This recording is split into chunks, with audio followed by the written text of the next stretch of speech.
बनते कुत्ते जरूर टहलते हैं, गधों ने पलंगों पर कब्जा जमा लिया है। जी, ये हकीकत है, हम दिखाएंगे आपको। उत्तर प्रदेश के ज्यादातर जो सरकारी अस्पताल हैं वो अस्तबल बन चुके हैं, हाल बेहाल है। जिस स्वास्थ्य महकमे पर सरकार करोड़ों अरबों रुपए खर्चा करती है, उस महकमे में इलाज के लिए जरूरी उपकरण तो दूर, इलाज करने वाले डॉक्टर भी नहीं है। आलम यह है कि तमाम अस्पतालों में स्वीपर और वार्ड बॉय मरीजों को ड्रिप लगा रहे हैं, बोतल चढ़ा रहे हैं, इंजेक्शन घुसेड़ रहे हैं, टांके लगा रहे हैं। अब मरीजों की जिंदगी के साथ ये कैसा मजाक चल रहा है।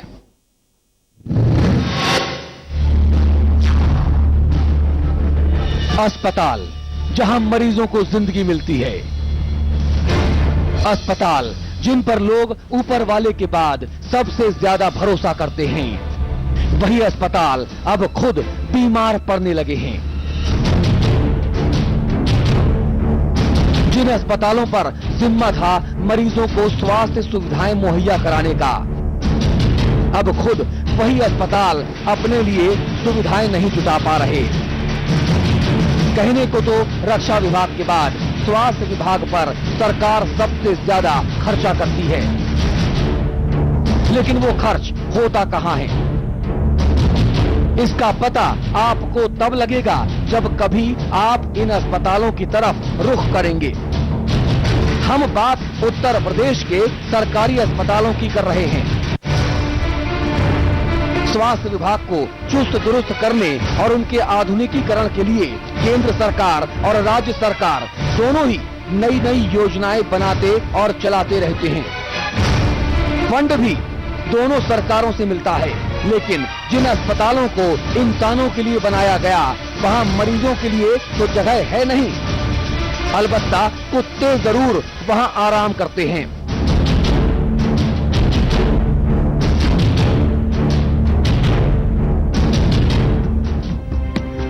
रोटी, कपड़ा और मकान के बाद आम जनता अपनी कमाई का एक बड़ा हिस्सा स्वास्थ्य सुविधाओं पर खर्च करती है, लेकिन महंगाई के इस दौर में हाई क्लास हॉस्पिटल्स का खर्च उठाना सबके लिए मुमकिन नहीं।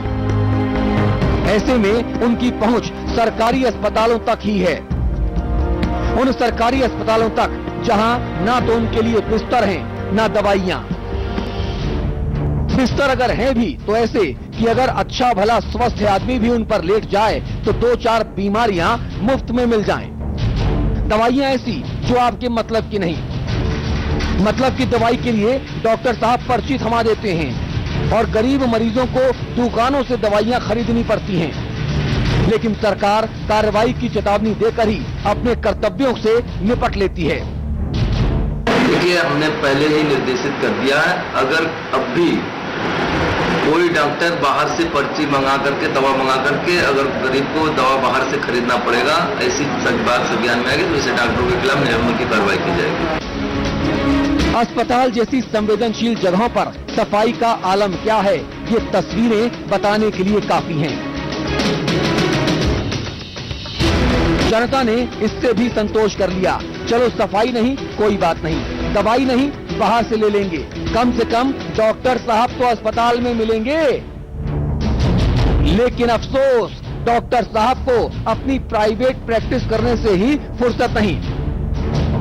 नर्सिंग स्टाफ की कमी और डॉक्टर्स की गैरहाजिरी का आलम यह है कि तमाम अस्पतालों में तो नर्सिंग स्टाफ की जिम्मेदारी स्वीपर और वार्ड बॉय निभा रहे हैं। ऐसे में आपकी सेहत का होगा क्या, ये समझना बहुत ज्यादा मुश्किल नहीं। और हाँ, मामला सामने आया तो एक बार फिर चेतावनी दे दी गई। मेरठ के एडिशनल जो डायरेक्टर है उनको जांच के लिए भेज दिया, आज शाम तक जांच रिपोर्ट आ जाएगी। मंत्री जी ने कहा, हमने सुना, सबने सुना। मामला फिर रफा दफा, क्योंकि व्यवस्था में लग चुके स्थायी दीमकों को पता है धमकी और चेतावनियां तो आती जाती रहती हैं, करना तो हमको ही है और हम तो करने से रहे। जनता चिल्लाती रहे, मंत्री आदेश देते रहे, भैया हमें तो फर्क नहीं पड़ता। कराहते मरीज, बीमार अस्पताल, स्वास्थ्य सेवाओं का टोटा। जी हां, उत्तर प्रदेश के हर जिले का है यही हाल। मरीजों को बिस्तर मिले ना मिले, लेकिन सरकारी अस्पताल जानवरों के आरामगाह जरूर बन गए हैं। दवाइयां, डॉक्टर और बिजली से मरहूम अस्पताल कब्रगाह में तब्दील होने लगे हैं। बेचारे मरीजों की कौन सुने जब सफाई कर्मी खुद वार्ड बॉय के साथ इलाज में जुट गए हैं। अब तो माना जाने लगा है कि अगर आप सरकारी अस्पताल से इलाज करा के सकुशल लौटे तो दूसरा जन्म मानिए। कैमरामैन रजनीश के साथ आलोक पांडे, लखनऊ, समाचार प्लस। जी, यानी अब डॉक्टर बनने के लिए एमबीबीएस करने की जरूरत नहीं है, एमएस और एमडी करने की जरूरत नहीं है, सुपर डिग्री लेने की जरूरत भी नहीं है, डीएम भी नहीं करना है और तमाम डिप्लोमास भी नहीं करने। आप केवल वार्ड बॉय और स्वीपर बन जाइए, चतुर्थ श्रेणी के कर्मचारी बन जाइए और सरकारी अस्पतालों में नौकरी कर लीजिए। आधे डॉक्टर तो अपने आप बन जाएंगे। झोला छाप डॉक्टर अगर आप बनना चाहते हैं तो ये क्वालिफिकेशन बहुत अच्छी है। गांव में जाइए, आराम से 4-5 मॉलिक्यूल्स के नाम याद कर लीजिए और इंजेक्शन ठोंकते रहिए, आम आदमियों को मारते रहिए, डॉक्टर तो कहलाएंगे ही। सूबे के अलग अलग इलाकों की तस्वीरें हम आपको दिखाते हैं जो आपको उन अस्पतालों से अच्छी तरह से रूबरू करा देंगी जिन्हें कथित तौर पर जीवनदायी अस्पताल कहा जा रहा है।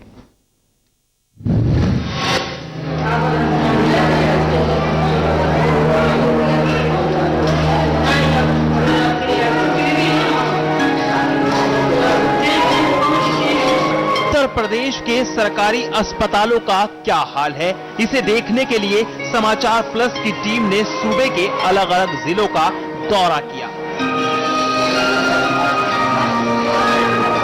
और जो तस्वीरें हमें मिली उसे देखने के बाद कहने के लिए कुछ नहीं बचता। अब आप खुद ही देखिए।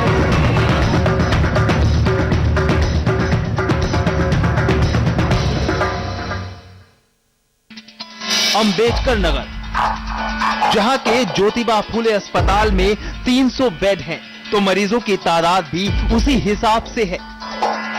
लेकिन व्यवस्था ऐसी कि एक्सरे मशीन से लेकर जनरेटर तक सब दिखावे के बनकर रह गए हैं।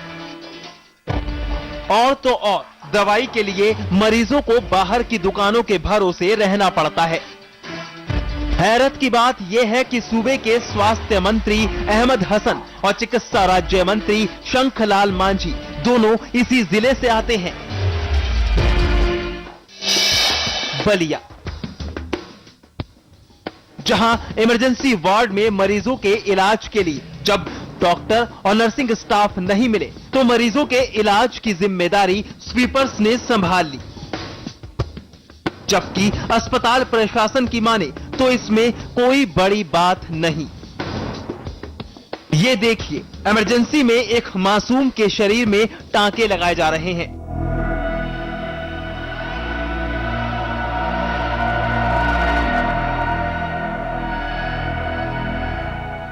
और जो शख्स टांके लगा रहा है वो सफाई कर्मचारी है।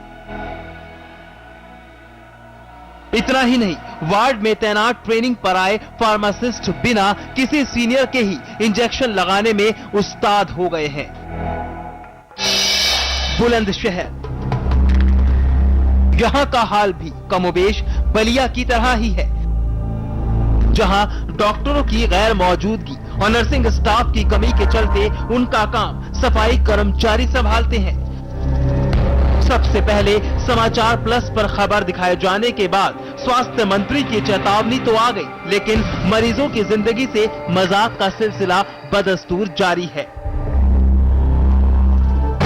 हमीरपुर, जहां के सदर अस्पताल को देखने के बाद समझ नहीं आता कि आप इंसानों के अस्पताल में आए हैं या फिर किसी कुत्तों के अस्पताल में, क्योंकि मरीजों से ज्यादा यहां कुत्ते ही नजर आते हैं।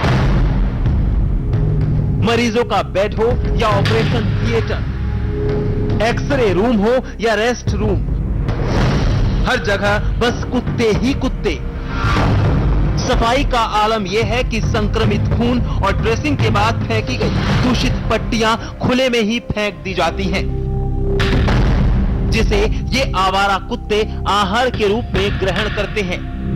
ऐसे में मरीजों का क्या हाल होगा, बताने की जरूरत नहीं।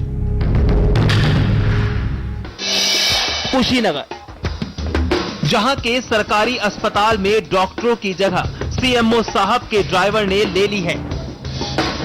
ये देखिए, ये हैं जिले के सीएमओ साहब के ड्राइवर, जो बिना किसी ट्रेनिंग के ही मरीजों को ग्लूकोज चढ़ाने में लगे हैं।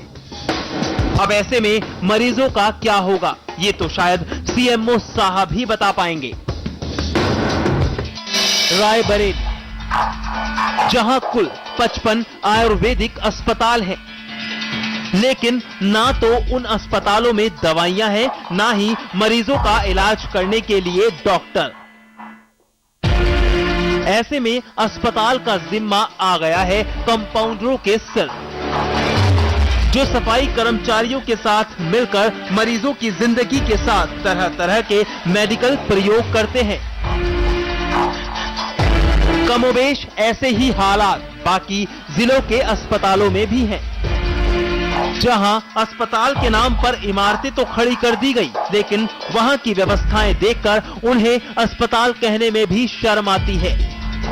ऐसे में मरीजों का क्या हाल होगा, आप खुद ही अंदाजा लगा लीजिए।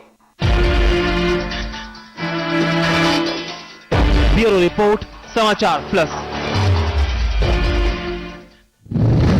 जी, तो इसीलिए हम कह रहे हैं कि उत्तर प्रदेश के तमाम सरकारी जो अस्पताल हैं वो अस्तबल से बुरी हालत में हैं। करोड़ों रुपए खर्च किए जाते हैं, हर साल करोड़ों रुपए का बजट बनाया जाता है, लेकिन ये बजट कौन खा जाता है? क्या ये गधों और कुत्तों के पेटों में जा रहा है? ये समझना होगा। अमिताभ अग्निहोत्री जी मौजूद हमारे साथ हैं, समाचार प्लस न्यूज नेटवर्क के मैनेजिंग एडिटर हैं। हम आपको लखनऊ लेकर चलेंगे। एएम खान साहब मौजूद हैं, आप अध्यक्ष आईएमए हैं। खान साहब, ये क्या अंधेरगर्दी हो रही है? शपथ लेते हैं डॉक्टर जब डिग्री पूरी करते हैं, और शपथ की तो छोड़िए, आम आदमी की जिंदगी का क्या हाल हो रहा है भैया, क्या होगा ये?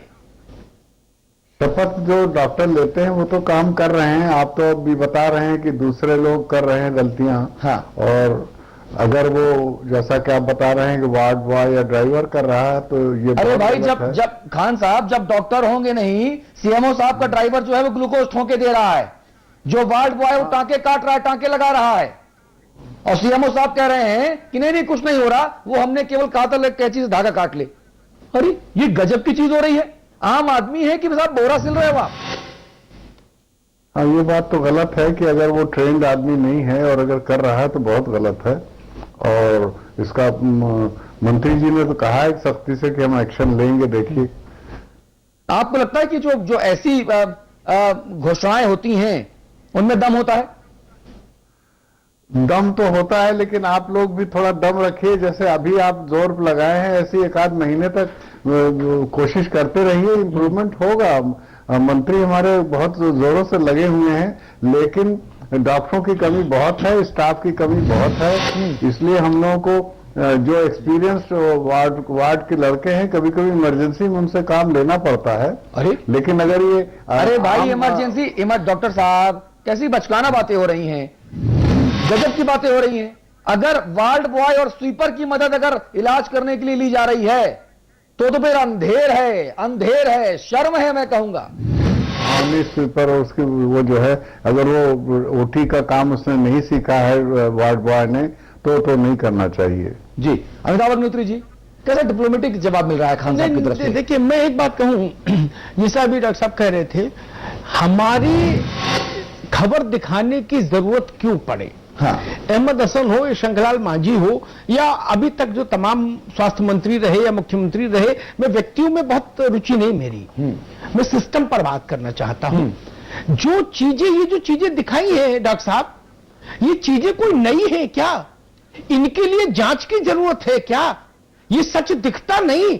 उसी जमीन से, अंबेडकर नगर से आए हैं अहमद हसन, उन्होंने एक विधायक रहे, कभी जिला अस्पताल जाके देखा नहीं कि कुत्ते पलंग पर सो रहे हैं? इसके लिए जांच करवाने की जरूरत है। अजीब हाल है इस देश का। जिस मामले में पलीता लगाना हो उसको जांच के हवाले कर दीजिए। क्या ये चीजें पता नहीं? एनएचआरएम नहीं देखा इस देश ने? 50 रुपए का दस्ताना 750 रुपए की बिलिंग पर खरीदा गया। 1 रुपए की गोली 27 रुपए की बिलिंग पर गई। पैसा कैसे गरीब के पास पहुंचेगा ये बताइए ना। जनरेटर नहीं चलेगा, बिजली नहीं है वहां, वार्ड बॉय ऑपरेशन का किए दे रहे हैं, दवाएं नहीं, डॉक्टर समय पर नहीं। ये तस्वीर आज की नहीं है, बरसों हो गए मुझे देखते हुए उत्तर प्रदेश की स्वास्थ्य सेवाओं को इतनी सरकारें आई, इतनी जांचें हुई, सब ध्वस्त हो गई। और अगर कोई मुझसे ये कहे मंत्री या मुख्यमंत्री कि जी जांच कराएंगे, पैसा जाता कहां है, तो मुझे उसकी बुद्धि पर या तो तरस आएगा, मैं कहूंगा बहुत मासूम है।